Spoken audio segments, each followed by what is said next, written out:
just democracy and the second most populous country in this world, has an economy which rivals countries like the United Kingdom and France, is growing rapidly enough to become world's third most powerful economy by 2025.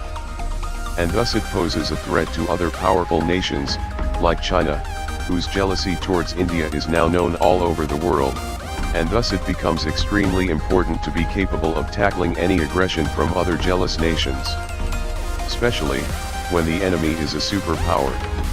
So, how can a developing nation like India reply to aggressions from a superpower? Let's find out. First of all, the art of warfare is not a new concept to India. It had fought many wars in both prehistoric times, as well as modern times. It is well known that prehistoric India had war strategies like Chakravyuha, and weapons of mass destruction like the Brahmastra.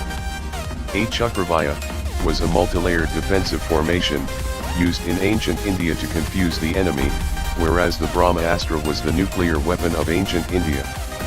It was said that a combination of these two, in a war could defeat any enemy, irrespective of how powerful they are. Jump to modern times, the India of today has achieved just that.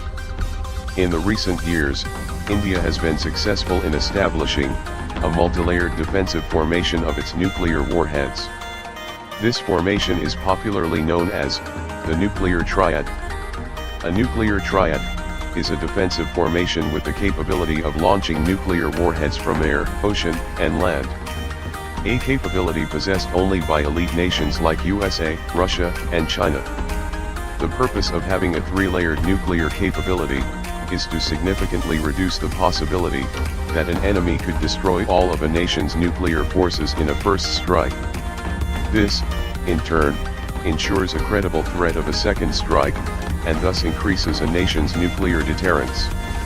In simple words, in case of a nuclear strike, India can retaliate even after a second strike.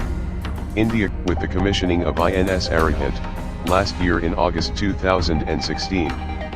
INS Arihant is a nuclear-powered ballistic missile submarine, armed with 12 K-15 missiles with a range of 750 kilometers, which will later be upgraded to K-4 missiles with an extended range of 3,500 kilometers.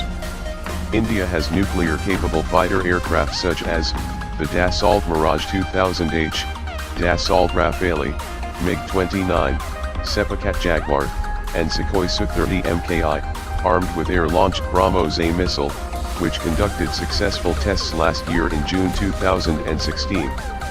The missile has a range of 600 kilometers.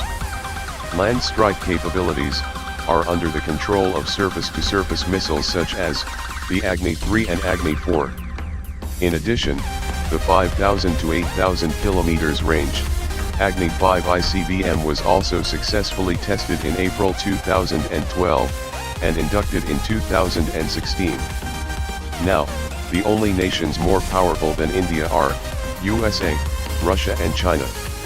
India has very friendly relations with USA and Russia, and thus it does not pose a serious threat to either of them. This leaves China as the only threat to India, as its serious competitor. India also faces some threat from Pakistan, whose economy is lower than the economy of Mumbai. We all know about the destructive forces of a nuclear weapon, and India's nuclear weapons capability. Thus a future nuclear war involving India is highly unlikely, as both India and China follows a no first use policy. As far as Pakistan is concerned, then any nation with a sound mind will refrain from attacking India, and if it does, then that nation will have to face blows that it will never be able to recover ever after.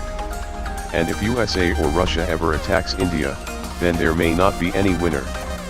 I hope you enjoyed watching this video. Do check out our other videos as well. Links to a few are on your screen. Please subscribe and do not forget to hit the like button. See you in another video. Thanks for watching. Subscribe करें, घंटे पे click करें। धन्यवाद।